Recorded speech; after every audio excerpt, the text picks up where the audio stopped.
Hey physics. So the plan for this week is if you're in fourth or sixth hour, you are going to work on the scatter plots and bar graphs assignment, and we'll go over that during class today. Then on Tuesday and Wednesday, we're going to do some practice with claim evidence reasoning. That's kind of our big focus for Tuesday and Wednesday, is to look at some data about depths of temperatures at different depths in Lake Michigan. And how that might affect different things there.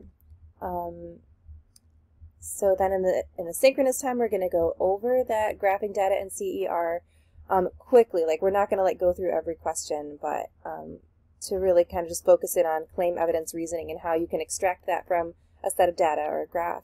And then we'll do an assessment that is about puppy heartbeats, so testing how puppies react to caffeine and if their heart rates go up.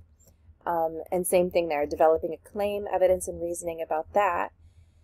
Then on Thursday or Friday morning, you are going to have, this is like a self-assessment review to check yourself on whether, you've got this on your own. This will be posted with an answer key, some problems about deer populations, adding a claim, evidence, reasoning to that.